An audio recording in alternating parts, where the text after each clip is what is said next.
Olá, caros ouvintes deste Hangout, muito boa tarde. Hoje nós vamos falar um pouco sobre Esculápio. Esculápio em latim, Aesculapius, ou Asclépio em grego, Asclepios, é o deus da medicina e da cura da mitologia greco-romana.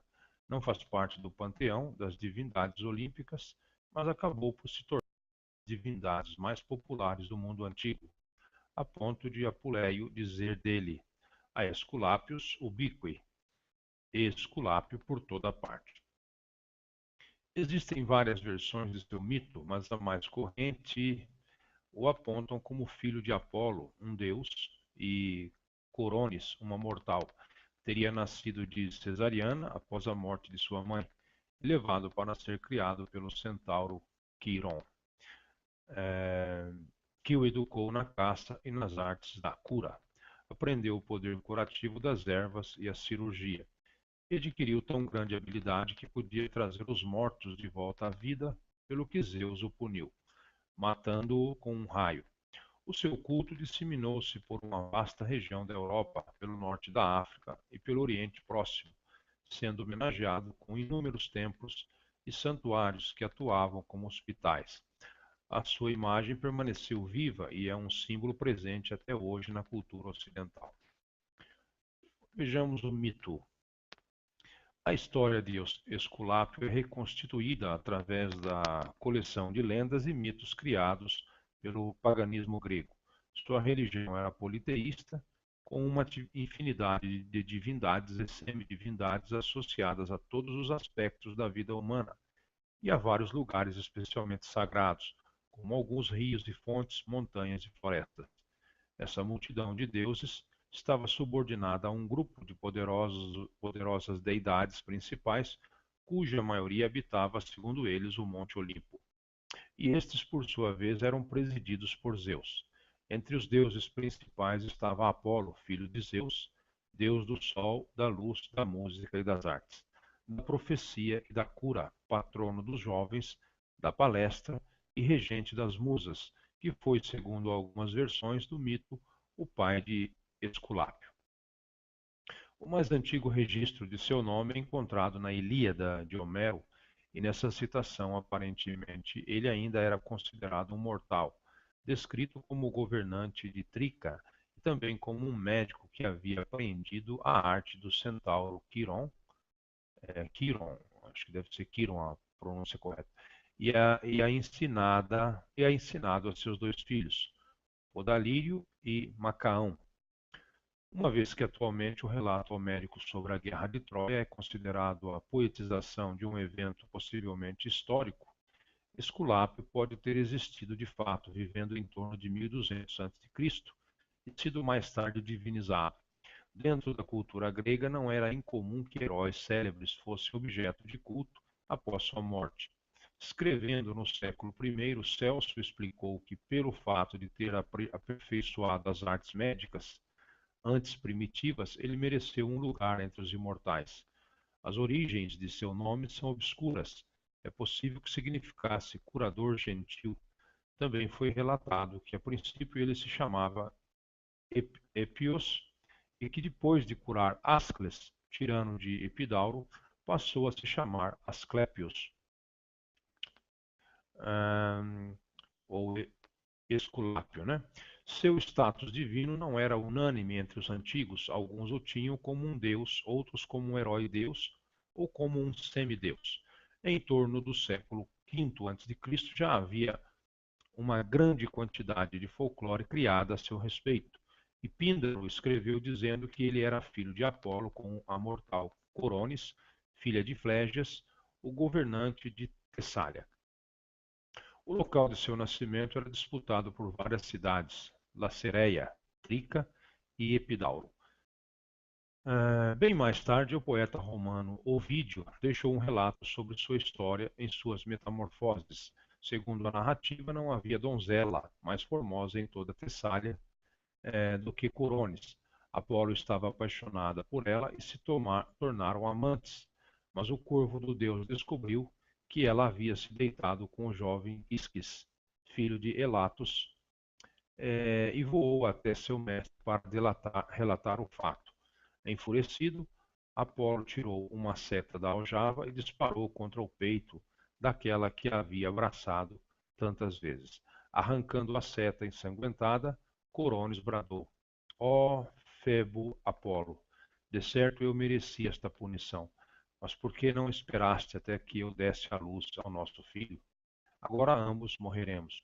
E assim dizendo, expirou. Arrependido do que fizera, Apolo sentiu ódio de si mesmo, e o corvo que levara tão nefasta notícia, que era branco, foi amaldiçoado e suas penas se tornaram negras. Então Apolo desceu dos céus e foi para seu lado, tomou o corpo sem vida em seus braços, mas seus poderes não bastaram para devolvê-la ao mundo dos vivos. Quando ela foi posta sobre uma pira para ser cremada, Apolo, tomado de dor, derramou perfumes sobre seu peito e iniciou a celebração dos ritos fúnebres. Mas antes que as chamas consumissem o corpo de Coronis, retirou o filho ainda vivo do ventre materno e o levou para Quiron.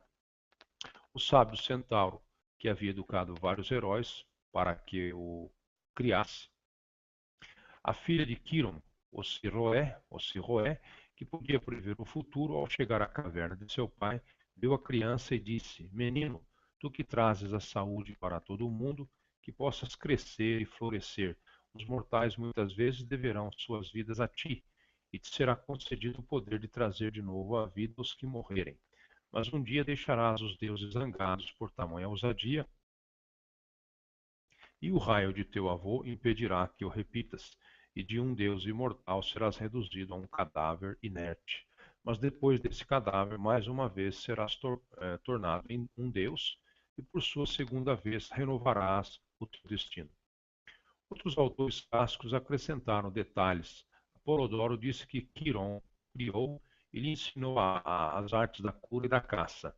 De Atena, ou Atena, ele recebeu o sangue mágico da Gorgona, Górgona, por cujo poder o seu próprio sangue, que corria pelo seu lado esquerdo, podia tirar a vida de alguém, e o do seu lado direito ressuscitava os mortos.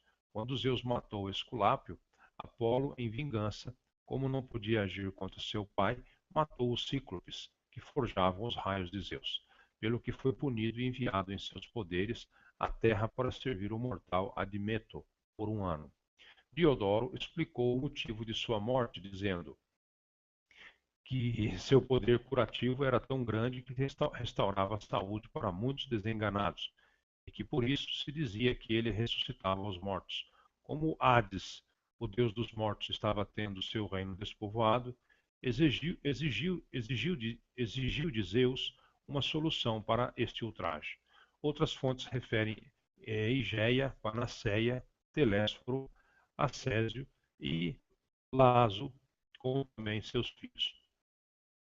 Teodoreto disse que alguns, como Exildo, o tinham como filho de Arsinoé, de Messênia, e deu outra versão para o seu nascimento de Coronis, dizendo que ao nascer foi abandonado pela mãe numa montanha e foi achado por um pastor junto de um cão que lhe dava de comer.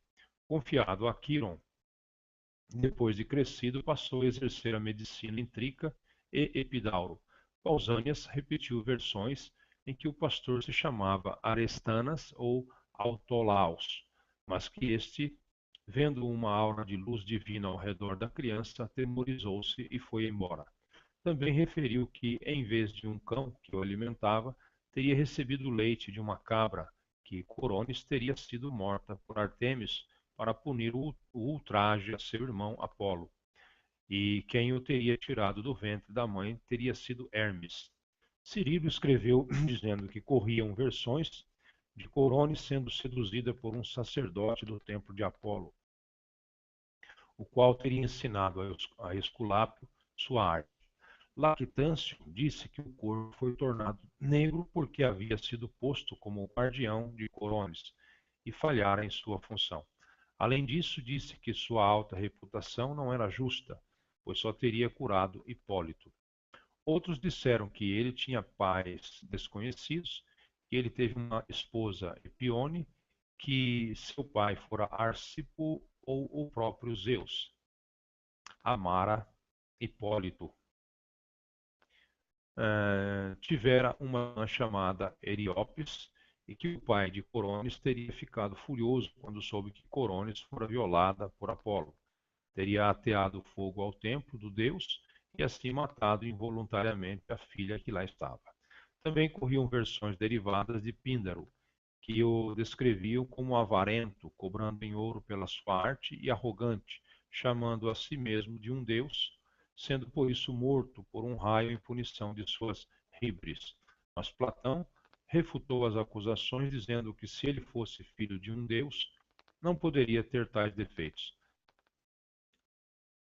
E se os tivesse, não era filho de um deus. Tertuliano também duvidava delas como sendo indignas.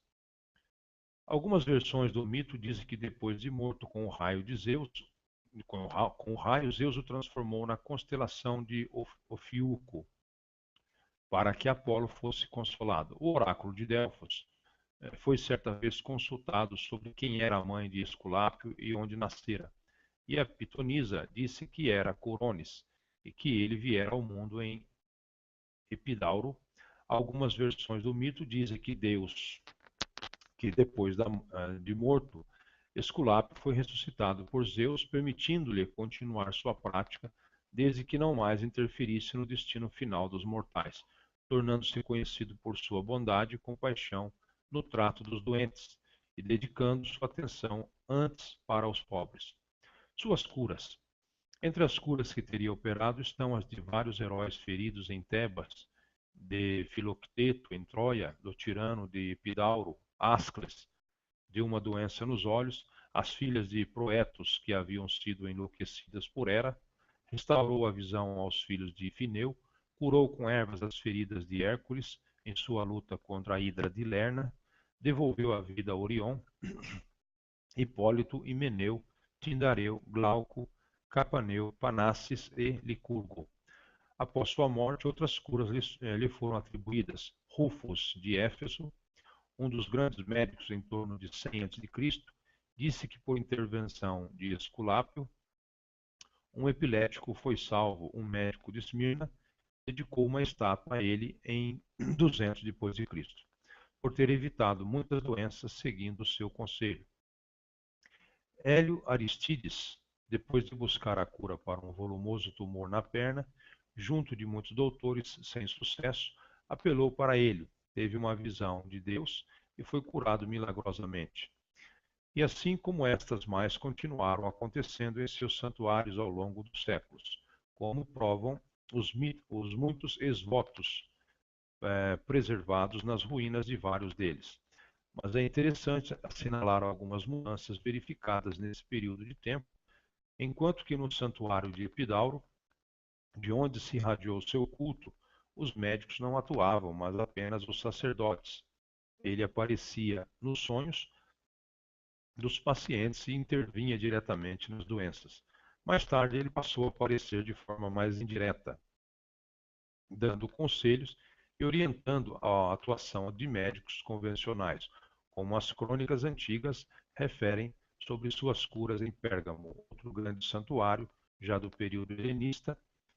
Algumas de suas intervenções em sonhos eram dramáticas. Uma mulher relatou que o deus lhe apareceu em sonho e cortou fora seu olho doente, imergiu-o em uma poção e colocou-o de volta na órbita, e ao acordar ela estava curada. Outro paciente disse que foi buscar a cura para um abscesso no abdômen, sonhou que o deus o amarrou sobre uma prancha e cortou a área, removendo o abscesso, costurando a pele em seguida. Acordando, estava curado, mas o chão em seu redor estava banhado de sangue. Outra pessoa chegou ao templo com a ponta de uma lança cravada dentro de sua mandíbula, onde estava há 6 anos. Dormiu e sonhou que Esculápio a removia, e acordou com o ferro entre as mãos, curada. Um que era calvo acordou com cabelos na cabeça, e um que não possuía um dos olhos acordou com ambos. Além dessas curas extraordinárias e de outras mais prosaicas, Esculápio também era invocado para encontrar pessoas desaparecidas ou para resolver problemas de relacionamento ou dificuldades do cotidiano. Um porteiro que havia quebrado um vaso reuniu os fragmentos e se dirigiu ao santuário. E lá chegando, abriu o saco onde os trazia e viu o vaso reintegrado. Curiosamente, apesar dos muitos testemunhos sobre suas aparições em sonho, não sobrevive nenhum relato sobre sua aparência física. Atributos, representações e símbolos. Bastão de Esculápio. Além de sua ligação direta com a medicina, Esculápio teve sua imagem transformada e magnificada, assumindo outros significados. Os neoplatônicos acreditavam que Esculápio era a alma do mundo, através da qual a criação era mantida coesa e organizada com simetria e equilíbrio. Hélio Aristides disse que ele era o guia e regente de todas as coisas, o salvador do universo e o guardião dos imortais. Juliano declarou que ele era o curador dos corpos e, com a ajuda das musas de Hermes e de Apolo, era o educador das almas. Sua figura foi assimilada sincreticamente à de Imhotep, no Egito, a Estimun, na Fenícia, a Zeus, em Pérgamo, e a Júpiter, em Roma, onde era chamado de Aesculapius Optimus Maximus. Ele é representado usualmente como um homem maduro, vestido de uma túnica que lhe descobre o ombro direito e apoiado a um cajado onde se enrola uma serpente. Às vezes aparece a seu lado um menino, símbolo da recuperação da saúde, ou de um telésforo, uma espécie de elemental da terra encapuzado que levava o processo de cura a bom termo, e que algumas fontes dizem ser seu filho. Também pode ser mostrado junto de algum de seus outros filhos, especialmente Igeia, que se tornou uma figura importante em seu culto e chegou a ter templos próprios. Sobrevivem da antiguidade várias de suas estátuas e imagens em moedas e camafeus. A estátua de seu principal templo, em Epidauro, fora feita, segundo Pausânias, de ouro e marfim. Tinha cerca de 6 metros de altura e ele aparecia sentado em um trono, pousando sua mão direita sobre uma serpente, enquanto que com a esquerda segurava um cajado. Tinha um cão ao seu lado. Esculápio foi representado em moedas cunhadas por 46 imperadores e imperatrizes romanos, e essas moedas circulavam em todo o Império Romano. O principal símbolo de Esculápio é um bastão ou cajado com uma serpente enrolada, que muitas vezes tem sido confundido erroneamente com o caduceu, que possui duas serpentes. A origem do símbolo é muito antiga, anterior aos gregos. Mais de 5.000 anos atrás, os mesopotâmios usavam um bastão com uma serpente como emblema de Ningizida, o deus da fertilidade, do matrimônio e das pragas. Para os gregos e romanos, a serpente estava associada a Apolo, por ele ter matado a Piton de Delfos, e era um símbolo da cura, porque periodicamente abandona sua pele velha e aparentemente renasce, da mesma forma que os médicos removem a doença dos corpos e rejuvenescem os homens. E também porque a serpente era um símbolo de atenção concentrada, o que era requerido dos curadores. Era conhecido também dos judeus antes de Cristo, como se lê no relato bíblico de Moisés, erguendo um poste com uma serpente de bronze para livrar o seu povo de uma praga de serpentes. Ao longo do desenvolvimento do cristianismo, este símbolo foi transformado e o poste se tornou um tal. A ligação de Esculápio com a serpente deriva de uma das lendas associadas ao seu mito. Chamado para socorrer Glauco, que havia sido morto por um raio, viu uma serpente penetrar no aposento onde estava e a matou com seu bastão. Logo, uma segunda serpente entrou carregando ervas em sua boca, que depositou sobre a boca de outra morta, fazendo-a voltar à vida. Tomando dessas ervas, Esculápio colocou-as na boca de Glauco, que também ressuscitou, e desde então fez da serpente seu animal tutelar. Seu bastão se tornou o símbolo da medicina na contemporaneidade em grande número de países do mundo e está presente na bandeira da Organização Mundial da Saúde. O outro animal a ele associado era o cão, presente em uma das versões de seu mito como um animal que lhe trouxe comida ao ser abandonado ainda bebê nas montanhas, por ser capaz de seguir uma trilha invisível com seu olfato, que simbolizava a capacidade do médico de identificar a doença através de sintomas invisíveis para os leigos. Finalmente, o galo, que era a miúde sacrificado em sua honra, era o símbolo do raiar do sol, o astro regido por Apolo, o seu pai divino. O culto e o sistema de cura de Esculápio. Foram identificados centenas de santuários antigos de Esculápio em toda a orla do Mediterrâneo e Europa Ocidental, desde Mênfis, do Egito, até Carpou, no norte da Europa, desde Ecbatana, no Oriente, até o país de Gales, através de ruínas arqueológicas, citações literárias, inscrições em monumentos e iconografia numismática. Muitos de seus templos estavam localizados em posições privilegiadas, como nas Acrópolis de Atenas e na de Cartago, e na ilha do Tibre, em Roma. Alice Walton ofereceu uma listagem com 368 locais de culto, embora para alguns deles as evidências tenham se resumido a uma placa votiva, um altar ou uma inscrição. E nem sempre nesses casos é seguro que houve ali um verdadeiro santuário. Ela omitiu as fontes latinas, de modo que ainda existem várias lacunas no mapeamento completo, o que indica que a disseminação de sua influência foi ainda mais vasta. Gerald Hart aumentou a sua lista com mais 96 sítios. Esperandieu indicou mais 29. E outros estudiosos trouxeram evidências de diversos mais na Europa Central. Seu culto iniciou a se irradiar documentalmente a partir de Epidauro em torno do fim do século VI a.C., mas foi a partir da sua invocação pelos atenienses para afastar a peste de Atenas em 420 a.C., que foi bem sucedida, e sua fama rapidamente cresceu, sendo frequentemente associado a Higéia. Segundo Sheng Xiong Lu, as lendas sobre Higéia e Esculápio simbolizam a perene oscilação entre duas abordagens básicas da medicina, a profilaxia e a terapêutica. Para os seguidores de Higéia, a saúde era o resultado do seguimento das leis naturais, e a função da medicina era identificar e divulgar quais eram essas leis, responsáveis pela manutenção de um equilíbrio sadio entre mente e corpo, para que as pessoas não as violassem, trazendo-lhes a doença. Em contraste, para os devotos de Esculápio, o papel do médico era curar a doença já instalada através da cirurgia, de medicamentos ou de agências sobrenaturais. Para Ferguson, a vasta disseminação do culto de Esculápio foi o fenômeno religioso mais impressionante na Grécia desde o surgimento do culto dionisíaco. Em Atenas, seu culto também foi associado a partir de 413 a.C. aos mistérios de Eleusis, o santuário de Epidauro, o mais famoso e um dos mais importantes monumentos arquitetônicos gregos do século IV a.C., possuía mais de 160 aposentos para os peregrinos e podia ser comparado a um grande hospital. Outros templos importantes eram os da ilha de Kos, durante o período helenista, e o de Pérgamo, durante o Império Romano.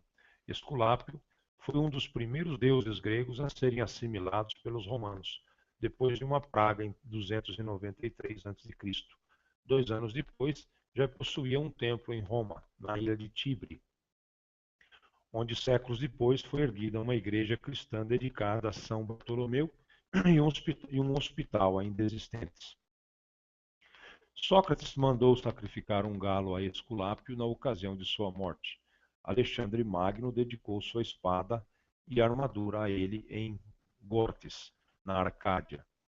O imperador Cláudio isentou a ilha de Kos de impostos e a dedicou toda ao seu culto. E o filósofo Apolônio de Tiana preparou-se para sua carreira num templo de Esculápio.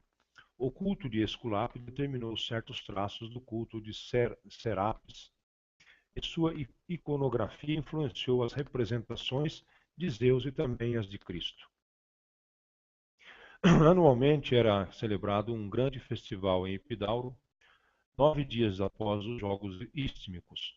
O festival combinava cerimônias sacras e confraternizações profanas e atraía devotos de Esculápio e médicos de toda a Grécia. Havia uma grande procissão desde a cidade até o santuário, quando se cantavam hinos em honra do deus, eram realizados sacrifícios públicos e privados e depois a festa encerrava com um grande banquete, competições atléticas e representações teatrais. Platão dizia que ele tratava de doenças localizadas através de uma dieta equilibrada, sangrias, medicamentos e cirurgia, mas se considerava um homem doente da alma, rebelde e destemperado, e incapaz de seguir seus preceitos, ou se estivesse em estágio terminal, não o tratava. O relato de Platão é colorido pela sua ética e visão política, pois acreditava que uma vida não valia a pena ser vivida se não fosse de acordo com as leis da virtude, e um homem não merecia a atenção da sociedade se sua vida não revertesse para o benefício da coletividade. De qualquer forma, essa visão era compartilhada pelos gregos de sua época. Os sacerdotes curadores de Epidauro, na entrada do seu templo, haviam feito inscrever o dito: puro deve ser quem entra no templo odoroso. Pureza significa ser sábio nas coisas sagradas. E naquela época, no conceito de pureza estava implícito o de areté, a virtude. Em todos os seus santuários havia um templo, uma fonte para a purificação, e o abaton, um local para dormir. A área do santuário ainda muitas vezes incluía termas, jardins cultivados, um teatro, um ginásio e uma biblioteca, pois se considerava a cura um processo que envolvia a transformação do corpo e do espírito. Rotzel os considera os precursores da medicina holística e Bergdorf considera o elemento psicossomático um fator determinante na eficácia do tratamento. Mas gestantes perto de darem à luz, doentes terminais não eram admitidos, pois tanto a morte como o nascimento profanavam a santidade do local. Porém, em tempos romanos, essa proibição foi anulada. Também havia um canil ou um criadouro de serpentes não venenosas, os símbolos do deus, que eram usados como mediadores de seus poderes através de seu contato com os doentes. O sistema de culto e cura nos santuários de Esculápio se desenvolvia, em linhas gerais, como segue. O paciente se purificava na fonte do santuário e oferecia um sacrifício. Oferendas comuns eram bolos de mel, bolos de queijo e figos, preces, meditação, o canto de hinos sacros, banhos medicinais, exposição à luz do sol, caminhadas de pés descalços, uma dieta especial, abstinência de sexo e exercícios físicos também eram muitas vezes parte do ritual do tratamento. À noite, o doente se dirigia para o abaton a fim de dormir e se produzir a encoimesis, ou incubação, ou seja, a revelação do Deus em sonhos, o que frequentemente acontecia. O Deus ou aparecia e curava diretamente ou dava instruções sobre um tratamento específico, o que às vezes acontecia ao longo de vários dias em sonhos diferentes. O sonho era então relatado aos sacerdotes, que interpretavam ou complementavam as instruções. O seguimento literal das instruções dadas em sonho era um pré-requisito para a cura. São conhecidos vários relatos sobre o Deus aparecendo em ambos, em sonhos contrariado com a falta de fé do paciente. Ocasionalmente, o Deus transformava uma doença séria em outra mais branda, e então a deixava ao cuidado dos médicos. Às vezes o sonho não era necessário e a cura se efetuava imediatamente. Se a pessoa fosse curada, o costume era agradecer com um novo sacrifício. Então, geralmente era oferecido um galo ou uma soma em dinheiro. Também podia ser um ex-voto, uma obra de arte ou um poema composto em sua honra. Os registros históricos referem curas surpreendentes, endireitando aleijados e restituindo a visão a cegos, a audição a surdos e a fala aos mudos. Tradição e modernidade. História da medicina. A tradição médica derivada de Esculápio foi assimilada por Hipócrates, considerado por muitos o pai da medicina ocidental, que se formou no santuário de Esculápio em Kos. Ele mesmo era descendente dos Asclepíades, uma linhagem de sacerdotes médicos que se dizia derivada da progenie do próprio Deus. Apesar de a medicina hipocrática se desenvolver em uma linha mais científica e empírica, vários aspectos da sua doutrina se basearam no folclore religioso que cercava o culto de Esculápio e deu grande atenção aos sonhos como elemento de diagnóstico.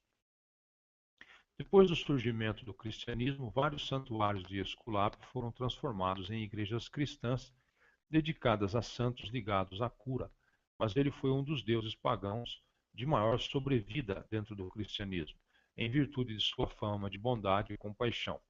Na época em que o Partenon de Atenas já era uma igreja cristã, no século VI depois de Cristo, o templo de Esculápio adjacente ainda era frequentado.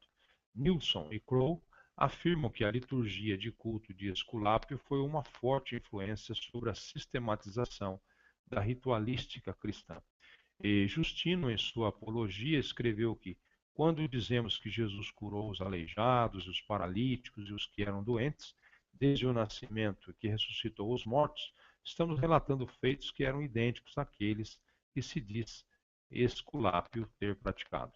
Hart traçou um paralelo entre as vidas de Esculápio e Cristo, onde apontou várias semelhanças.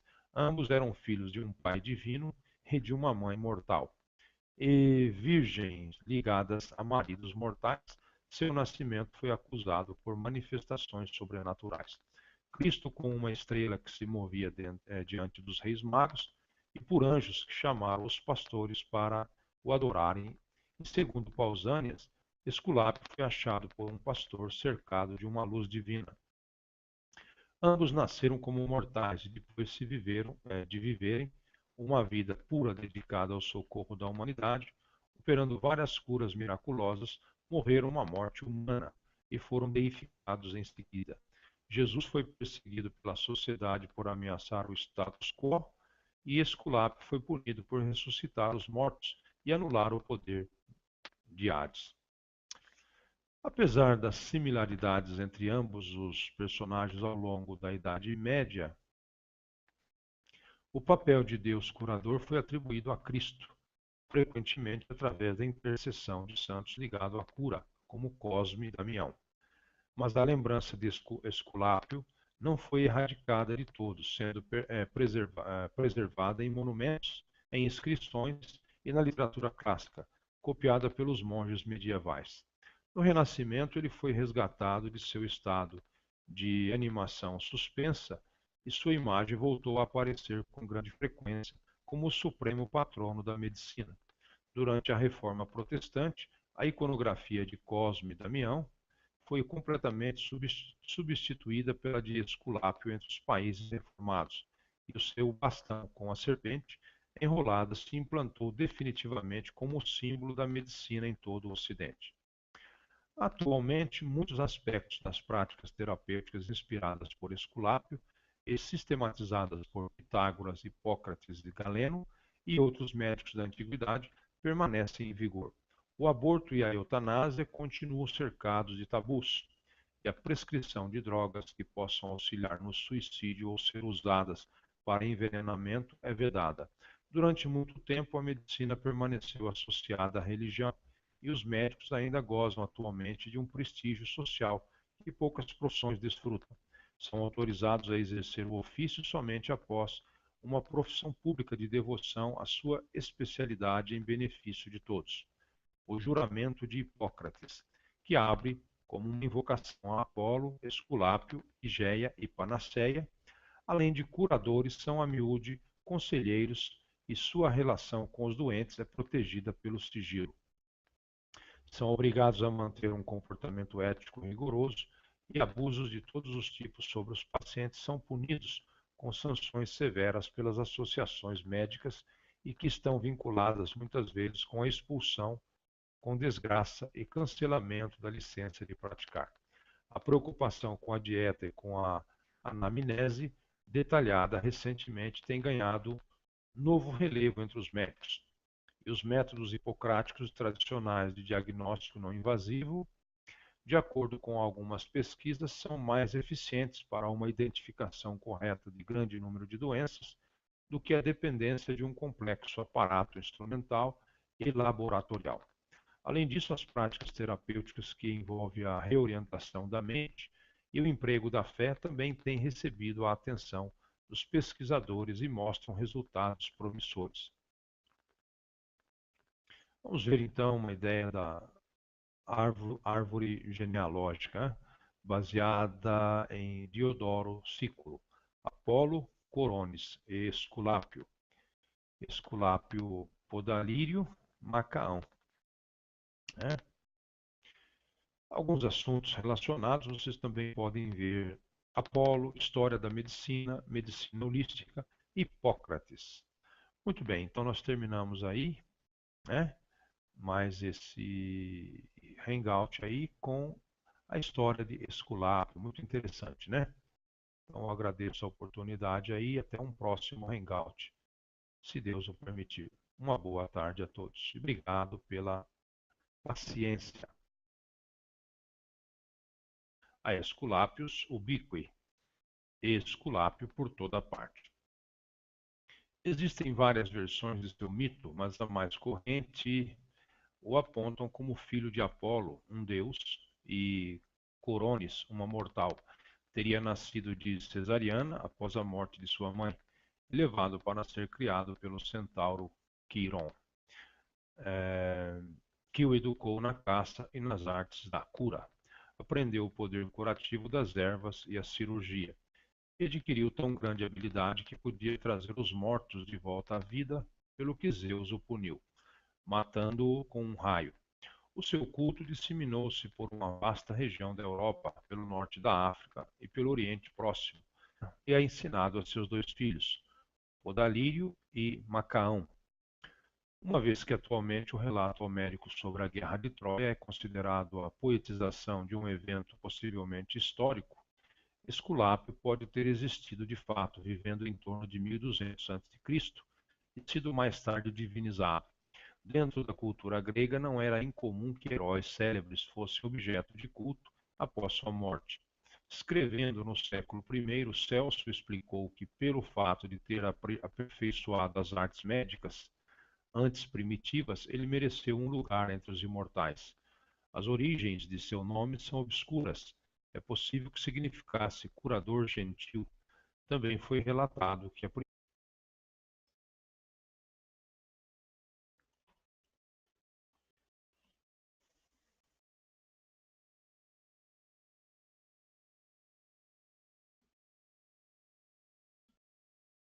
Olá, caros ouvintes deste Hangout, muito boa tarde. Hoje nós vamos falar um pouco sobre Esculápio. Esculápio em latim, Aesculapius, ou Asclépio em grego, Asclepios, é o deus da medicina e da cura da mitologia greco-romana. Não faz parte do panteão das divindades olímpicas, mas acabou por se tornar uma das divindades mais populares do mundo antigo, a ponto de Apuleio dizer dele: segundo eles, o Monte Olimpo. E estes, por sua vez, eram presididos por Zeus. Entre os deuses principais estava Apolo, filho de Zeus, deus do sol, da luz, da música e das artes, da profecia e da cura, patrono dos jovens, da palestra e regente das musas, que foi, segundo algumas versões do mito, o pai de Esculápio. O mais antigo registro de seu nome é encontrado na Ilíada de Homero, e nessa citação, aparentemente, ele ainda era considerado um mortal, descrito como governante de Trica e também como um médico que havia aprendido a arte do centauro Quiron, Quiron, acho que deve ser Quiron a pronúncia correta, e a ensinada, sendo homenageado com inúmeros templos e santuários que atuavam como hospitais. A sua imagem permaneceu viva e é um símbolo presente até hoje na cultura ocidental. Vejamos o mito. A história de Esculápio é reconstituída através da coleção de lendas e mitos criados pelo paganismo grego. Sua religião era politeísta, com uma infinidade de divindades e semidivindades associadas a todos os aspectos da vida humana e a vários lugares especialmente sagrados, como alguns rios e fontes, montanhas e florestas. Essa multidão de deuses estava subordinada a um grupo de poderosas deidades principais, cuja maioria habitava